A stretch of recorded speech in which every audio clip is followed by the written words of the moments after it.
వేసుకుంటా పనికి మళ్ళీ కబుర్లు మాట్లాడుకుంటా ఇగిలిచ్చుకుంటా సగిలిచ్చుకుంటా వెహికల్ నవ్వుకుంటా ఏ అనుకుంటా అదట్ట ఇదట్ట అని పనికి మళ్ళీ మీటింగ్లు వేసుకుంటా పాడు కావద్దు. టైం వేస్ట్ ముచ్చట్లొద్దు. నిన్ను శరీరాశలకి లాక్కెళ్ళే ముచ్చట్లొద్దు. పనికి మళ్ళీ మీటింగ్లు వద్దు. నిన్ను బుక్ చేయాలనుకున్నాడు వచ్చి పనికి మళ్ళీ మీటింగ్లు పెడుతుంటాడు. వాడు వచ్చి మీటింగ్ పెట్టాడంటే అర్థం ఏంటంటే బుక్ చేయడానికి.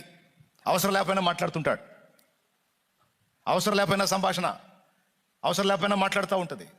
స్త్రీ అయినా పురుషుడైనా ఎవరైనా గుర్తుపట్టి ఏదో తేడా పడుతుంది, ఇది ఎటో వెళ్ళిపోద్ది, ఎక్కడ ఉండకూడదు, నేను వెళ్ళిపోవాలి.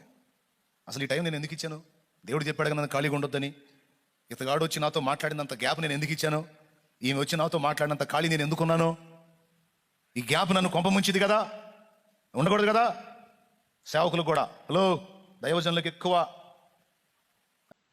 ప్రభు పని యందు మనం ఆసక్తి కలిగి ఉండాలి, ఖాళీ ఉండొద్దు.